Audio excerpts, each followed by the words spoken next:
Welcome to okay TV. నేను మీ journalist శ్రావ్య. ముందుగా okay TV ప్రేక్షకులందరికీ నమస్తే. తెలంగాణ రాష్ట్రంలో మున్సిపల్ ఎన్నికల నగారా మోగింది. సో ఈ రోజు లాస్ట్ డే ప్రచారం. అందరూ కూడా లీడర్స్ అందరూ కూడా అన్ని పార్టీస్ ప్రచారంలో చాలా బిజీగా ఉన్నారు. కొంతమంది గజిబిజిగా కూడా ఉన్నారు. అయితే ఎన్నో కాంట్రవర్సీస్ నడుస్తా ఉన్నాయి. ఓ పక్క ఫోరెన్సిక్ ల్యాబ్ అనేది కాలిపోవడము, మరో పక్క రేవంత్ రెడ్డి ఇక్కడ నిజామాబాద్ కు వచ్చి కూడా బీజేపీ బీఆర్ఎస్ ఫెవికాల్ బంధం అని చెప్పి మాట్లాడము, వాళ్ళిద్దరిని కూడా ఒక కవల పిల్లల్ని మధ్యలో వాళ్ళు ఎవరినో తీసుకొచ్చి పోల్చడము, ఇవన్నీ కూడా చూస్తా ఉన్నాము. సో మనం ప్రజెంట్ ఆర్మూర్ లో ఉన్నాము.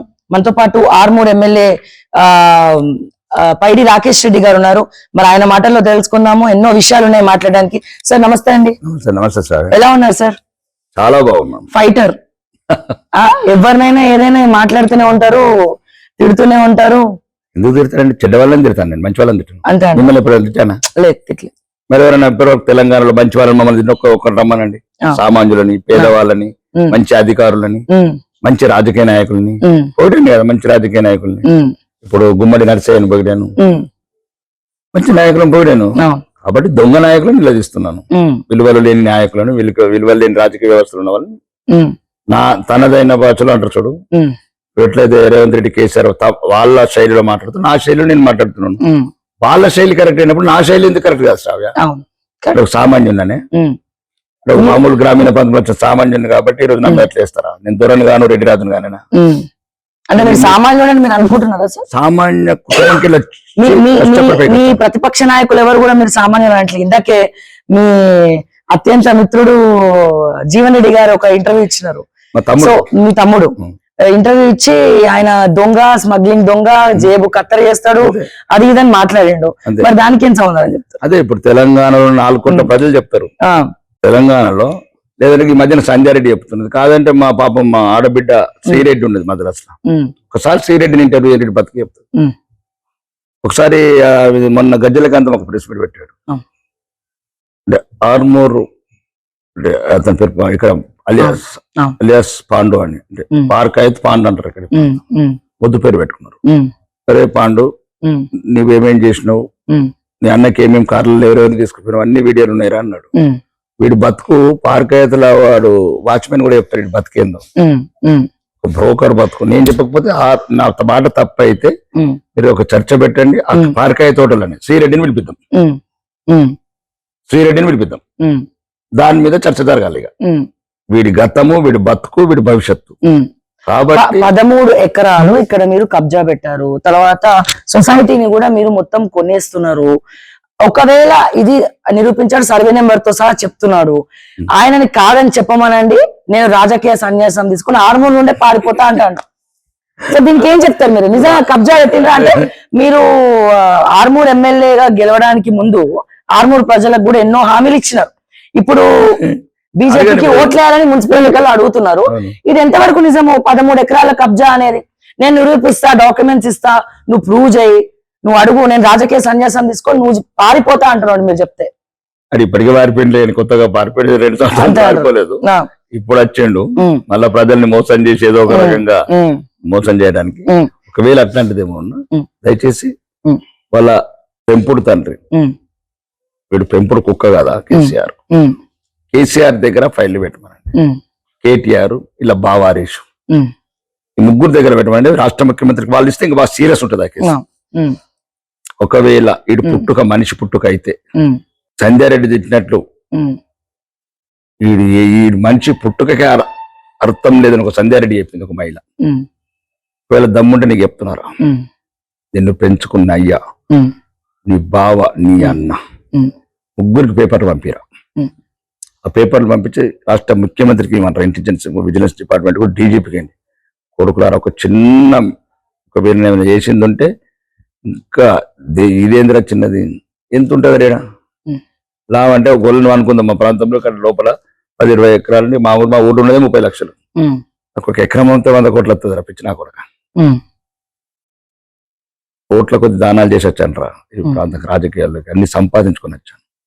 బంగ్లాలు, మర్సిడెస్ కార్లు, బంగారము, అన్ని రకాలుగా. ఇక్కడ రాష్ట్రానికి తెలుసు, ఈ దేశానికి తెలుసు, ఇక్కడ ఉన్న ప్రాంతానికి తెలుసు. ఒక చిల్లిగా అవినీతి లేకుండా, ఎవరిని బాధ పెట్టకుండా, బంధుప్రీతి లేకుండా, కులపిచ్చి లేకుండా, మతపిచ్చి లేకుండా, మరి ముఖ్యంగా పార్టీల ప్రమేయం లేకుండా కార్యకర్తలకు ఒకే ఒక నాయకుడు ఉన్నాడు. కాబట్టి పిచ్చి పిచ్చి చౌకబారు మాటలు, మైండ్ దొబ్బినట్టు ఏదో పోలీసు వ్యవస్థని మాట్లాడు ఇవన్నీ అంటే ఎవరు మరి మీ పేరు చెప్పుకొని ఎవరైనా చేస్తున్నారా? నా పేరు చెప్పి చాలా ఎవరు ఉండనే ఉండదు ఇక, ఏది ఉండదు ఇక్కడ. కులం ఉండదు, మతం ఉండదు, ప్రాంతం ఉండదు, బంధుత్వం ఉండదు, ఏముండదు ఇక్కడ. ఒకటి ధర్మం, న్యాయం, నిజాయితీ, మూడుతోనే ఉండాలి నాతో. ఇవి ఏంటంటే అసలు మా లైఫ్ స్టైల్ కు నా గేటే ఉంటది 10 లక్షలు 50 లక్షలు. అదే అంటున్నాను, నేను స్మగ్లింగ్ చేసి సంపాదించిన అంటున్నాను. తెలంగాణలో ఎవరైనా ఉన్నాడా స్మగ్లర్ అంటున్నాడు? అడుగు నేను ఇప్పటికీ చెప్తున్నాను. 2 రాష్ట్ర ముఖ్యమంత్రులు చెప్పారు, దేశంలో ఉన్న ఏకైక మగాడు ఎర్రచందనం ఎగుమతిదారుడు. ఇప్పటికి 100 ఇంటర్వ్యూలు చెప్పాను. నా ఫ్యాక్టరీ నిన్నున్నాయో ప్రభుత్వం దగ్గర ఉన్నాయి, ఇంకంటే 50% నా డబ్బులు ఉన్నాయి. రెండోదరే ఇదే అంటున్నాను కదా. ఇంకా ఏదో ఒక రకంగా మాట్లాడని నేను చెప్పలేదు. ఒకవేళ ఏదైనా చెప్తున్నా సార్, చిన్న ఉంటే ఏ రకమైన చర్య తీసుకుందాం. నేను నా దగ్గర కొన్ని వందలాది మంది ఎంప్లాయీస్ ఉన్నారు, ఫ్యాక్టరీలు ఉన్నాయి. ఆంధ్రలో కావచ్చు, తెలంగాణలో కావచ్చు. ఎర్రచందనం ఎక్స్పోర్టర్ని ఇండియాలో అసలు గద అనుకుంటారు అపార్ట్మెంట్. అటువంటి టైంలో 25 ఏళ్ళు లీగల్ ఎక్స్పోర్టర్ని. కాబట్టి అది కాదు, నువ్వు ఎన్ని ఆరోపణలు చేసినా, ఎన్ని అభ్యంతరకర వీడియోలు తీసినా నా కుటుంబం మీద, ప్రజలను ఆదరించారు, అక్సెప్ట్ చేశారు. ఆయన నేను క్షమించాను, భవిష్యత్తులో నేను క్షమించే అవకాశం ఉండదు. సార్, లాస్ట్ ఇయర్ బడ్జెట్ లో అసెంబ్లీలో మీరు ఆర్మూర్ ప్రజలకి నిధులు ఇవ్వండి, మీ కొడంగల్కే ఇస్తారా అని చెప్పి మీరు ముఖ్యమంత్రి గారిని అడిగారు. నిధులు వచ్చినాయా? ఎందుకంటే ఎన్నికల ముందు మీరు ఆర్మూరు గెలవడానికి ఎన్నో హామీలు ఇచ్చినారు. ఎంతవరకు వచ్చినాయి హామీలు? ఇప్పుడు ఆ హామీలు నెరవేరినాయా? ఏం పెట్టుకొని ఇప్పుడు మళ్ళీ మున్సిపల్ ఎన్నికల్లో మీరు ఏ ప్రచారం చేస్తున్నారు? Right, good question. ఆర్మూర్ ప్రజలకు ఫస్ట్ బానిసత్వం తీసేసాను రా. శ్రావ్య లాంటి అమ్మాయికి కూడా ఇదే శ్రావాలంటే ఒకటి అమ్మాయికి ఇంటర్వ్యూ ఇచ్చిన చంపినవారా నా కొడక దశరథ్ అయిన అతన్ని జ్ఞాపకం ఉందా? ఉంది. ఆర్మూర్ బస్ స్టాండ్ ఇంటర్వ్యూ చేసిన అబ్బాయిని కొట్టి చంపిండు, నీకు కూడా తెలుసు. భార్యను కూడా, వీడు హంతకుడు. దళితుల మీద టిప్పర్లు ఎక్కించిండు, ఆడబిడ్డల మీద అత్యాచారాలు చేయించాడు, ఊరూరులో అక్రమ కేసులు పెట్టించాడు, ప్రతి ఒక్కరిని ఒక భయపెట్టి ఒక భయానక వాతావరణం చుట్టాడు. స్వాతంత్రం అనేది మర్చిపోయినారు. అట్లాంటి ప్రాంతంలో కొడుక ఈరోజు శాంతం, భయము లేని, బానిసత్వం లేని, బాధలు లేని ఆర్మూర్ తయారు చేశారు. అది జాలరా మనుషులకు.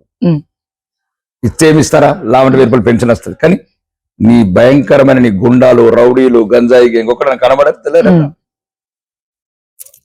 డైరెక్ట్ ఎన్కౌంటర్ కొడుకులారంటారు. రానున్న రోజులు ఇంకా భయంకరం సీన్ ఉంటుంది నీకు. మర్యాద కొద్దిగా ఇప్పుడు ఎట్లా దొక్కినట్లుంటేనే మంచిది. నువ్వు ఎప్పుడు లేచిన తొక్కుతా కొడుకు అట్టండి. నిన్ను రాజకీయ జీవితం సమాధి చేస్తాను, ఎన్కౌంటర్ చేస్తానని మీరు అంటున్నారు. కానీ ముఖ్యమంత్రి వచ్చి మీది ఫెవికాల్ బంధం, బీజేపీ బీఆర్ఎస్ కలిసి డ్రామా ప్లే చేస్తుంది, ఇద్దరు కలిసి నాటకాలు ఆడుతున్నారు. వాళ్ళిద్దరిని ఒక అభం శుభం తెలియనటువంటి ఒక ట్విన్స్ తోటి అదే ఒక పోలిక వచ్చింది. దిగజారిన రాజకీయ వాళ్ళతోటి పోల్చినాడు. తెలంగాణలో అందరికన్నా దిగజారిన రాజకీయ నాయకుడు ఎవరు ఉన్నారంటే అది అనుముల రేవంత్ రెడ్డి. అబద్ధాల కోరు. ఈరోజు రాష్ట్రంలో 6 గ్యారెంటీలు చెప్పి అబద్ధాలు చెప్పి గద్దెనెక్కి 2.5 సంవత్సరాల తర్వాత అమెరికా పోయి చదువుకుంటున్నాడు. మళ్ళీ ఎన్నికలలో ప్రజలు ఎట్లా మోసం చేయాలా, how to cheat the your people. 2,000 pension 4,000 వేస్తాడు. మహాలక్ష్మి మీలాంటి ఆడబిడ్డలకు 2,500 ఇస్తాడు. తులం బంగారం ఇస్తాడు. నిరుద్యోగ భృతి ఇస్తాను, స్కూటీలు ఇస్తాను. ఈ అబద్ధాల కొరమ్మ మాట అంటే భారతీయ జనతా పార్టీ మీద ఎన్నడే కామెంట్ చేసినా నీ స్థాయి సరిపోదు, నీ అర్హత సరిపోదు, నీ హైట్ కూడా సరిపోదు. ఆకాశం మీద ఉమ్మేసినట్టు రేవంత్. ఈరోజు నాట్ ఇయర్ రేవంత్ ఉద్దీన్. నువ్వు అక్బరుద్దీన్, అసావుద్దీన్ ఆ పేరు కూడా పెట్టుకుంటా అన్నాడు కదా. బరాబర్ మీకోసం పెట్టుకుంటా అంటారు. బరాబర్ ఈజ్ అ ముస్లిం. హిందూ వేదవాళ్ళకు బుద్ధి ఉంటే ఒక్కడన్నా రేవంత్ రెడ్డి పార్టీ కోటేస్తే మీ జీవితం వృధారా. అక్బరుద్దీన్, అసదుద్దీన్ తండ్రికి ఆ పేరు పెట్టుకుని అంత బానిసత్వం. మంచి పేరు పెట్టుకో రేవంత్ ఖాన్ ఉంటే కొద్దిగా సినిమా హీరో అట్లా అనుకుంటారు. నేను అంటే అంత భయపడిపోయింది అక్బరుద్దీన్ కు, అసదుద్దీన్ అంత బానిసలాగా బతున్నా ఈ ముఖ్యమంత్రి. రేవంత్ ఉద్దీన్ పెట్టుకోతే ఏం పెట్టుకుంటారు? కాంగ్రెస్ పార్టీ అంటే ముస్లింల పార్టీ అంటావా? ముస్లింలు అంటే కాంగ్రెస్ పార్టీ అంటావా? మరి సెక్యులర్ పార్టీ ఎట్లయితుంది మీది? సెక్యులర్ పార్టీ ఎట్లా అవుతుంది కాంగ్రెస్ చెప్పండి. అందరిని ఈక్వల్ గా చూడాలి కదా, సెక్యులరిజం. మరి అదే ఇప్పుడు సెక్యులర్ పార్టీ ఓకే మమ్మల్ని ఏమైనా ఆరోపణ చేస్తే వేసిండొచ్చు. హిందూ ముస్లింస్ క్రిస్టియన్ అన్ని జాతులతో సెక్యులర్ అంటారు. మరి ముస్లిం పార్టీ అయినప్పుడు హిందువులను ఎందుకు ఓట్లాడుతున్నావు? కాబట్టి ఒకటే శ్రావ్య, ఇది ఎప్పుడు కూడా భారతీయ జనతా పార్టీ ఇది దేశం గురించి పుట్టిన పార్టీ, ధర్మం గురించి పుట్టిన పార్టీ, పేదవాడి గురించి కాబట్టి అభివృద్ధి గురించి పుట్టిన పార్టీ. ఎవరున్నాడు ఇప్పుడు బీఆర్ఎస్ ఎమ్మెల్యేలు దేంట్లోకి వెళ్ళారు? బీజేపీలోకి వెళ్ళారా, కాంగ్రెస్కి వెళ్ళారా? కాంగ్రెస్ ఎమ్మెల్యేలు బీఆర్ఎస్ లోకి వెళ్ళారా, బీజేపీకి వెళ్ళారా?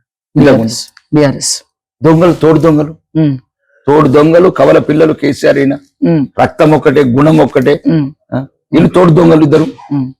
ఎవరి పార్టీ ఇంత ముందు పార్టీలకి వెళ్ళి చెప్పు, నువ్వు చెప్పు కదా. కాంగ్రెస్ ఎమ్మెల్యేలు ఏ పార్టీకి పోయినారు? కాంగ్రెస్ ఎమ్మెల్యే ఏ పార్టీ పోయినారు? తర్వాత ఫస్ట్ చెప్పి దొంగల సంగతి తెలంగాణ ప్రజల బీఆర్ఎస్ కి వెళ్ళారు, బీఆర్ఎస్ దొంగలు దేంట్లోకి వెళ్ళారు? కాంగ్రెస్ కి వెళ్ళారు. తోడు దొంగలు దాంట్లో ఒక పర్సన్ కి మీ నిజామాబాద్ ఎక్కడో ఇన్ఛార్జ్ ఇచ్చారు, ఆర్కెప్పుడు గాంధీకి. ఆర్కెప్పుడు గాంధీ, పొడకప్పుడు గాంధీ.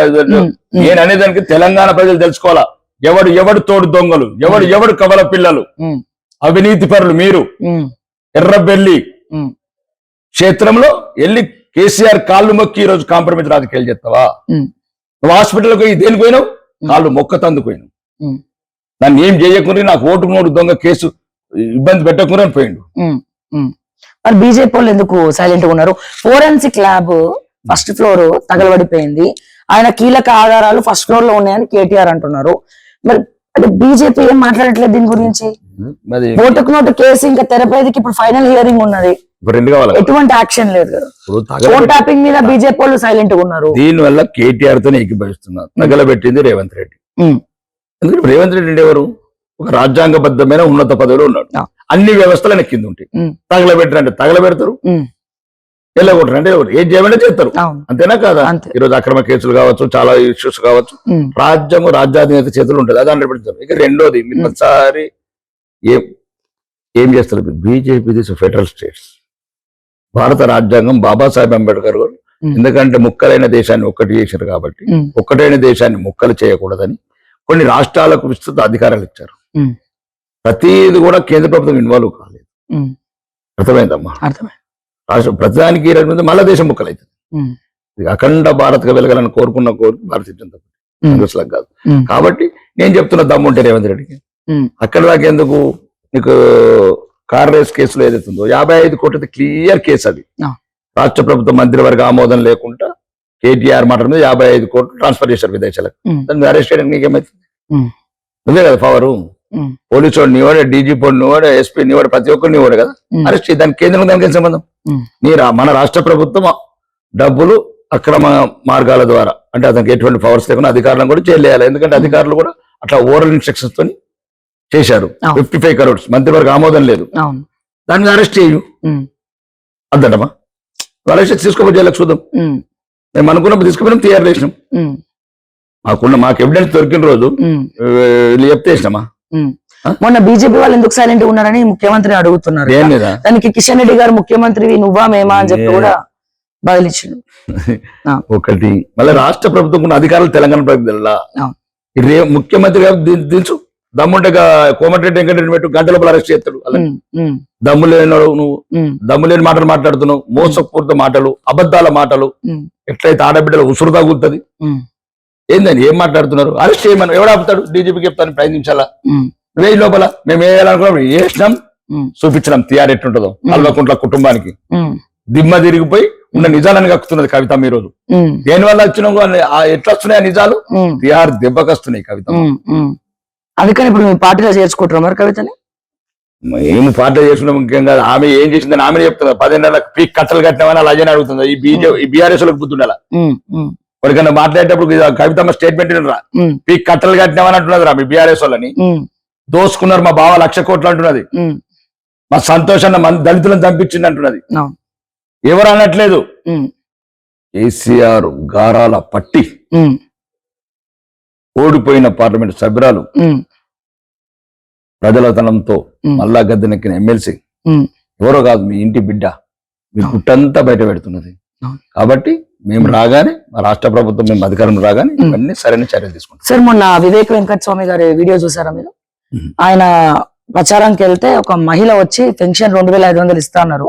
ఎప్పుడు ఇస్తారని అడుగు. మహాలక్ష్మి పెన్షన్ కాదు, మహాలక్ష్మి మహాలక్ష్మి పథకము ఇస్తా అన్నారు, ఎప్పుడు ఇస్తారని అడిగిండు. ఉమ్. అడిగితే అదేందమ్మా ఆల్రెడీ వస్తుంది కదా మీకు గ్యాస్ సిలిండర్ 500 రూపాయలు, ఉమ్. ఓకే 2500 సన్న బియ్యం అక్కడనే మీకు వచ్చేస్తుంది. ఫ్రీ బస్ 500 అన్నాడు. సో అక్కడ మీకు 2500 రూపాయల కన్నా కూడా ఎక్కువ డబ్బులు వస్తుంది అని ఇచ్చినట్టే కదా అంటున్నాడు. సో దీనికి మీరు ఇచ్చే సమాధానం ఏంటి?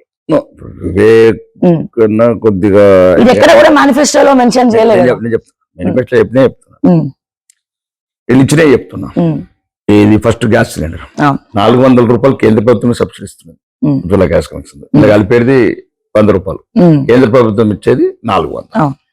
రెండోది సన్న బియ్యం 6 కిలోలలో 5 కిలోలు ఇచ్చేది కేంద్ర ప్రభుత్వం. మీరు కావాలంటే జర్నలిస్ట్ అందరూ వెంకట స్వామి దగ్గరికి వెళ్ళి ఆ స్లిప్స్ చూపించండి. రేషన్ షాప్ లో ఉన్న స్లిప్ ఉంటది ప్రజల దగ్గర, దాని మీద క్లియర్ గా ఉంటది ప్రధానమంత్రి గరీబ్ యోజన కింద ఎంత ఇచ్చినాం. 5 మేమిస్తున్నాం, 1 వాళ్ళు ఇస్తున్నారు. సిలిండర్ 400 మేమిస్తున్నాం, 100 వాళ్ళు ఇస్తున్నారు. ఈ 2 అయిపోయినాయి. వాళ్ళు ఇచ్చిన మోసపూర్తి హామీలు ఏదైతే ప్రజలు మోసం చేస్తున్నారు. ఇంకా ఒక్క బస్సు కొన్నారా, ఒక్క టైర్లు ఇచ్చిండ్రా, బండి పాడైతే ఒకటి రిపేర్ చేయించరా. ఉన్న బస్సులు సీట్లు లేవు, మన్ను లేవు. ఆ 50 మంది ఎక్కేదాంట్లో 150 మందిని ఎక్కించి మహిళల ఉసురు పోసుకుంటున్నారు. బస్ టికెట్ 500 ఉంటుంది సార్. ఇంకోటి చెప్తుంది రెండు, ఇదంతే. తర్వాత ఈ మధ్యన ఆ తులం బంగారం ఇయ్యకపోతే కాంగ్రెస్ వాళ్ళందరూ ఆ బస్సులలో దొంగలైపోతారు, మంగళసూత్రాలు కొట్టిస్తున్నారు కొడుకులు. ఇది మరీ అన్యాయం. ఏమనంటే పోలీసులు ఫోన్ చేయం సార్, ఆయన కాంగ్రెస్ పార్టీ సార్. అరే బస్సులో మంగళసూత్రాలు కొట్టించారు కాంగ్రెస్ పార్టీతో సంబంధం. అంటే ఈ రకంగా ప్రజల్ని బంగారం ఇవ్వకపోతే కూడా రాష్ట్ర వ్యాప్తంగా మహిళలు, ఎందుకంటే కోట్లాది మంది మహిళలు చెప్తున్నారు, ఆ మహిళలను ఏం చేసినారు పాప ఫ్రీ బస్ అని 10 రూపాయలు అని అటు చూస్తున్నారు. ఫోన్ వీళ్ళ మీద కొట్టిస్తున్నారు. వీళ్ళు కాంగ్రెస్ వాళ్ళు బస్సులల్లా చైన్లు కొట్టి దొంగలైనరు. మేము ఎన్నిసార్లు పోలీసులకు ఫోన్ చేసినా సార్, ఆ కాంగ్రెస్ నాయకుడు ఫోన్ చేసింది సార్, మరి మీ దొంగలు కాకపోతే మీరు ఎందుకు ఆడబిడ్డల మీద మంగళసూత్రాలు కొట్టి బతికెళ్ళినరు. కాబట్టి ఇవన్నీ ఏమి స్కూటీ అడుగు ప్రియాంక గాంధీ గారు, గాంధీ కాదు ఏమో ప్రియాంక వాద్రి కాన్ అయిపోయింది, హోటల్ కూడా బేగా. అంటే ఈ ప్రియాంక ఖాన్ మాకు ఇక్కడ ఇచ్చిండ్రు ఏమని కామారెడ్డిలో ఆడబిడ్డలకు స్కూటీ ఇస్తే అవి ఎలక్ట్రికల్ స్కూటీ అని ఇచ్చిండ్రు. ఒకటన్నా చూసినావా? బొమ్మలని రాకెట్ బొమ్మలు. ఏది సరూర్ నగర్ సభలో ఒక్క హామీ యువ వికాసం ఒక్కటి కూడా ప్రియాంక అమ్మ పేరు పెట్టి ఎట్లయితే ఇందిరమ్మ క్యాంటీన్ అని పెట్టినో ఉన్న క్యాంటీన్లకు ప్లేట్ మార్చినావో అవి బొమ్మలు ఉంటాయి పిల్లల్ని ఆడుకునేటి. ప్రియాంక ఖాన్ స్కూటీ అట్లనే పాపం చేసిన పాపం అని అవుతుంది. తెలంగాణ ప్రజల అమాయకత్వాన్ని అన్ని రకాలుగా అవమానించి తెలంగాణ ప్రజల ఆశలని అమాయకత్వాన్ని ఆసరా చేసుకుని కాంగ్రెస్ గద్దెనెక్కిన తర్వాత 2.5 సంవత్సరాల నుంచి మొత్తం కుప్పగూలింది. అప్పులు తప్ప తిప్పలు తప్ప ఈ రాష్ట్రం ఏం లేదు. అవినీతి తప్ప అభివృద్ధి లేని రాష్ట్రం ఏదైనా దేశంలో ఉన్నదంటే తెలంగాణ మాత్రం. ఈ రోజు కూడా చూపుతారు విద్యా వ్యవస్థలు, మీరు ఈ రోజు కూడా ఇచ్చారు పేపర్ లో, పార్లమెంట్ లో ఎవరు అడిగితే మొత్తం అన్ని రకాలుగా విద్యలో అన్ని రకాల విలువలు దిగజారిపోయిన రాష్ట్రం ఏది ఉందంటే అది తెలంగాణ రాష్ట్రం. ఈరోజు పార్లమెంట్ చెప్తున్నారు మీకేమైనా మానవత్వం ఉంటే పేదవారికి చెందాల్సిన ఏకైక ఆయుధము ఆస్తి ఆ విద్యనన్న సరిగ్గా చెప్పండి. ఉచిత విద్య, అది కూడా ఇప్పుడు ఫుడ్ పాయిజన్. నాణ్యత గల విద్య వేరు, నాణ్యత గల విద్య. మేము ఎట్లా చదువుకున్నారు ఏమైనా అంటాడు కదా, గవర్నమెంట్ స్కూల్ ముఖ్యమంత్రి అయినావు కదా, బాత్రూమ్ ఎందుకు కట్టి స్కూల్లో నువ్వు గవర్నమెంట్ స్కూల్ ముఖ్యమంత్రి లేదా? సోయి లేదా, జ్ఞానం లేదా? దోసుకపోవడం మీద ఉన్నదా? దాచుకొని రాహుల్ ట్యాక్స్, రాహుల్ ప్రియాంక ట్యాక్స్, ఆర్పి ట్యాక్స్. కాబట్టి త్రిభువనవాసు ఆయన రాబర్ట్ వాద్రా కూడా ఉన్నాయి. కాబట్టి బంద్ చేయి రేవంత్, ఈ తెలంగాణ దోసుకొని బంద్ చేయి. తెలంగాణ ప్రజలు ఇప్పటికే ఒక దుర్మార్గమైన పరిపాలన వల్ల అప్పుల పాలై ఉన్నారు, అభివృద్ధికి దూరమై ఉన్నారు. నువ్వన్నా ఇప్పటికన్నా ఇంకా టైం ఉంది, 1-2 years. కొద్దిగా నిజాయితీగా చెప్పినవి ఏంటి, చేసేటి ఏంటి, అవన్నీ సరి చూసుకొని రాష్ట్ర పరిపాలన మీద దృష్టి పెట్టు. సార్ ఫైనల్ క్వశ్చన్, మీ టైం కూడా ఎక్కువ తీసుకోవాల్సుకోలేదు. మున్సిపల్ ఎన్నికలు మీరు అతి చిన్న అమ్మాయిని, అంటే 21 సంవత్సరాలు ఉన్న అమ్మాయిని మీరు రంగంలోకి దింపారు, కౌన్సిలర్ గా పోటీ చేస్తున్నారు. ఈ విషయంలో అందరూ మోడీని కాపీ కొడుతున్నారు ఈయన. సో అక్కడ బీహార్ లో అమ్మాయి గెలిచిందని ఇక్కడ కూడా 21 years అమ్మాయిని బీజేపీలోకి రంగంలోకి దింపారు కౌన్సిలర్ గెలిపించడానికి. ఎందుకంటే అంత చిన్న అమ్మాయిని పాలిటిక్స్ లోకి తీసుకురావాలన్న ఆలోచన ఎందుకు వచ్చింది మీకు? ఇప్పుడు ఎంత పెద్ద ఆయనతో పోల్చావు, దేవుడు లాంటి వ్యక్తిని పోల్చావు. జీవితం ఎప్పుడూ అదృష్టం అంతే అంటారా? మీరు కమెంట్స్ అవుతారో లేదో మీరు ఇచ్చే ఇంటర్వ్యూస్. అంటే ఆమె రాణి రుద్రమ, మహిళా జాతి మర్చిపోయిన పౌరుషం. ఎందుకంటే ఎవరో కాదు, చాలా ఇంట్రెస్ట్ ఉంది పాలిటిక్స్ లో. ఎవరు ప్రచారం చేస్తున్నారు చూడండి, ముస్లిమ్స్ మహిళలు, మొత్తం ముస్లిం మహిళలే. చాలా గ్రేట్. అసలు ఎవరు సార్ తను? రాణి రుద్రమ. రాణి రుద్రమ అంటారా? రాణి రుద్రమ సివిల్ ప్రిపేర్ అవుతుంది కలెక్టర్. ఓకే. ఆర్మూర్ లో చిన్నప్పుడు అక్కడ ఉండేదట బస్తీలో. వాడు అప్పుడు మాజీ శాసనసభ నల్లగా ఉంటాడు కదా కొద్దిగా, వాడు అవతారం అంటే దాన్ని తప్పట్లేము. కానీ వాడు ఆ రకంగా కార్లలో పోతుంటే భయంకరంగా భయపడుతుంటే అట్లా మాజీ శాసనసభ్యుడు వాడు అనుచరులు పోతుంటే రోజు ఆ ఇంటి ముందు నుంచి వాళ్ళ అమ్మ బూచోడ దాగిపెట్టేదారు పాపం. చిన్నప్పటి నుంచి అదే మళ్ళీ చిన్న ఒకటేసారి అబ్బా నేను చిన్నప్పుడు భయపెట్టే మళ్ళీ ఆర్మూర్ అందరు భయపెడతాడు అని ఆర్మూర్ అభివృద్ధి గురించి మేము చిన్నప్పుడు చూసిన వాళ్ళ అనుచరులు ఆగడాలు, మేము ఎంతమంది భయపడే వాళ్ళము చిన్నపిల్లలుగా. అటువంటి టైంలో మళ్ళీ వచ్చిండు ఆ బూచోడు, అతని పేరు పాండు అంటారట. నాకు సివిల్ లేకున్నా సరే, నేను కలెక్టర్ కాకున్నా సరే ఆర్మూర్ ప్రజలను కాపాడుకుంటాను. నా వార్డు ప్రజలు ఇంకా భయపడతారు, అంత ముస్లింస్ ఉన్నారు. కాబట్టి నచ్చండి, నాకు అవకాశం ఇవ్వండి అని మిమ్మల్ని అడిగాను. మంచి ఒక యువతకు ప్రోత్సాహకంగా. రెండోది మంచి నిజంగా ఇప్పుడు యువత అందులో మహిళలు రాజకీయాల్లో రావాల్సినటువంటి అవసరం ఉన్నది. సో నాకు తెలిసి మొట్టమొదటిగా ఒక మహిళ యువతకు అంటే 21 సంవత్సరాల మహిళకు అవకాశం ఇచ్చే అవును మహిళ యువతికి మీరు అవకాశం ఇచ్చిన ఫస్ట్ పేరు మీకే వస్తుంది అనుకుంటా నాకు తెలిసి. తెలంగాణ రాష్ట్రంలో తెలంగాణ రాష్ట్రం ఆడబిడ్డలకు ఇచ్చుకుంటారు. నేను నా హిందూ బిడ్డకి ఇచ్చిన, అందరు వాళ్ళ బిడ్డలకి ఇస్తారు. అందరు నిజంగానే బిడ్డ అనుకుంటున్నారు అందరూ బయట. రాకేష్ రెడ్డి బిడ్డకి ఇచ్చిండేమో, నాకు ఎవరైనా సరే నా ప్రజలే నా బిడ్డలు కాబట్టి నేను ఇచ్చాను. ఆ బిడ్డకు ఆశీర్వదించమని ప్రత్యేకంగా మీ ద్వారా కూడా చెప్తున్నాను, ముస్లిం సమాజానికి కూడా చెప్తున్నాను. మీ ఇళ్లలో పుట్టింది, మీ ఇళ్లలో పెరిగింది. ఒకవేళ మీకు మా మీద పగ లేకపోతే, మా మీద ద్వేషం లేకపోతే, మీరు పెంచిన బిడ్డ, మీరు ఆడిపించిన బిడ్డ, మీరు చదివిపించిన బిడ్డ మీ చేతుల్లో పెట్టాను. మీరు నిర్ణయించుకోండి. ముస్లింస్ రక్తం చూస్తారా? దుర్మార్గమైన రాజకీయ నాయకుల మాటలు అంటారు. మన రక్తం ఒకటి, మన ఊరు ఒకటి, మన పుట్టుకొకటి, మన బతుకొకటి, మన సాగు ఒకటి. కాబట్టి పాత బస్తోడి మాటలు, పాకిస్తాన్ మాటలు పట్టించుకోకుండా మీ బిడ్డను మీ చేతుల్లో పెట్టాను. మీరు గెలిపించి మనమందరం ఒకటే, హిందూ ముస్లిం భేదం లేదని చెప్పండి. ఎందుకంటే మీరు పెంచిన బిడ్డ, మీరు ఆడిపించిన బిడ్డ, మీ ఇంటి పక్కన మీ బిడ్డలతో ఆడుకున్నది. కాబట్టి మీ బిడ్డగా భావించి గెలిపిస్తారని బహిరంగంగా చెప్తున్నా. తెలంగాణ వ్యాప్తంగా కూడా ఈ గెలుపు ముస్లిం హిందూ కలిసి ఉంటే దేశం ఎట్లా ముందుకు పోతుందని కూడా నిరూపితమైంది. ఇప్పుడు ఆర్మూర్లో అన్ని గెలుస్తా అనుకున్న నమ్మకం ఉందా మీకు? అన్ని ఎవరు గెలరు, అబద్ధం అంతా చెప్పండు. అన్ని నేనే గెలుస్తా. ఇప్పుడు చూడండి, ఏదైనా మేము ఒకటే అనుకుంటామండి, 25 వరకు అనుకుంటున్నాం. మాకున్న అంచనా ప్రకారం 20 క్రాస్ నుంచి 20 నుంచి 25 అంతే.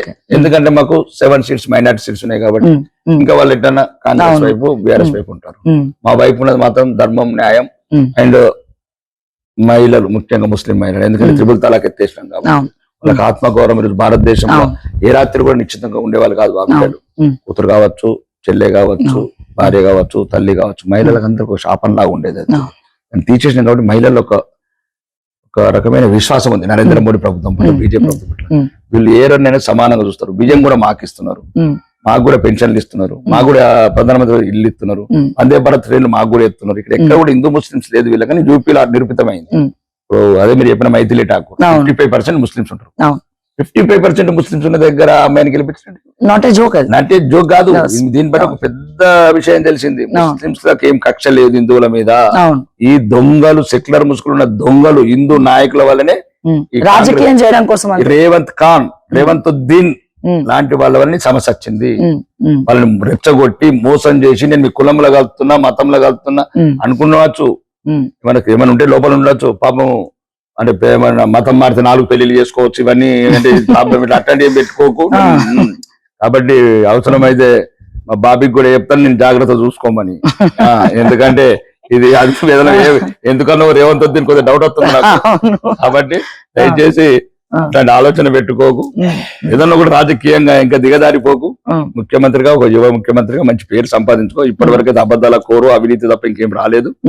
కాబట్టి ఇకనైనా ఇంతకు జరిగిన దర్శనం జరిగిపోయింది. ఎట్లా ఉండేది లేదు, మళ్ళీ వచ్చేది లేదు. వచ్చేది బీజేపీ కాబట్టి ఉన్న 2 నెలలు మంచి పని చేసుకొని మంచి పేరు సంపాదించుకొని పోమాట. Thank you sir, thank you so much. So Rakesh Reddy గారి మాటలతో మీరు ఏకీభవిస్తున్నారా? కమెంట్స్ రూపంలో మీ అభిప్రాయాలని తెలియజేయండి. మరిన్ని అప్డేట్స్ కోసం చూస్తూనే ఉండండి ఓకే టీవీ. అంటిల్ దెన్ నేను మీ శ్రావ్య. జై తెలంగాణ, జై హింద్.